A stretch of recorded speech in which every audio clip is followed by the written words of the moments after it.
president said over 20 times that he did not have the legal authority to do this, to take this executive action, and that this is not how democracy works.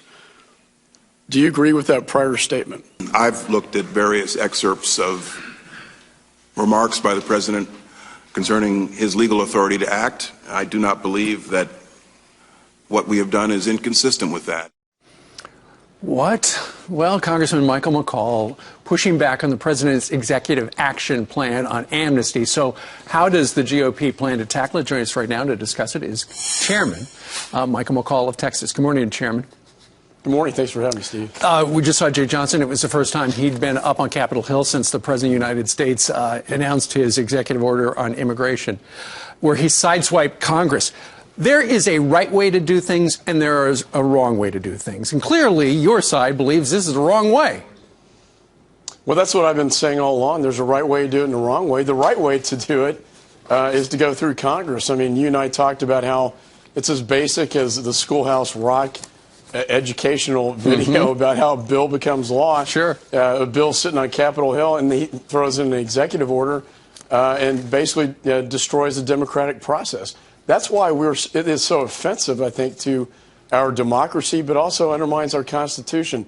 It's not the way you're supposed to do this. It's not the way. And there was also some tape played up on Capitol Hill yesterday where the President of the United States essentially revealed to somebody who is shouting out at him, hey, I just changed the law. That's not how it works. It's not. And coming from a quote-unquote constitutional scholar, that's a great hypocrisy, because prior to the elections, he said he didn't have the authority. That's not how democracy works. And then after the elections, he changed his course completely and says, oh, well, now I do have the authority to do that. You know, it poisons the well for the next Congress, and that's the most damaging thing here. We can set forth a positive agenda when it comes to border security that will come out of my committee and immigration reform, but this is not the right way to go about it. Sure, absolutely. And speaking of border security, Mr. Johnson was asked about these 4 guys who were on a terrorist watch list belonging to a certain organization. They were grabbed on our southern border. Whatever happened to them? Listen to this. These 4 people with ties to a terrorist organization were caught illegally crossing the border into Texas in September. You said they would be deported. Did you deport them? No, not at this point. What is the disposition of those 4 people? 2 are detained. The 2 others were released by the judge.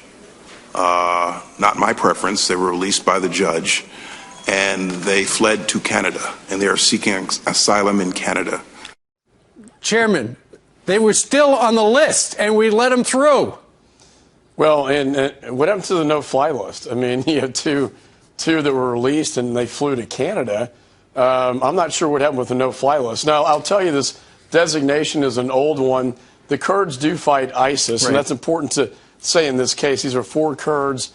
The Kurds are, quite honestly, our ally against ISIS in the Middle East. Having said that, they still have the designation. They still passed across the southwest border. They had the designation. And then 2 have been released and got on an airplane. So the system obviously is broken. It needs to be fixed. No kidding. All right. Chairman, thank you very much for joining us today from Washington, D.C. Yeah, Steve, thanks for having me. You bet.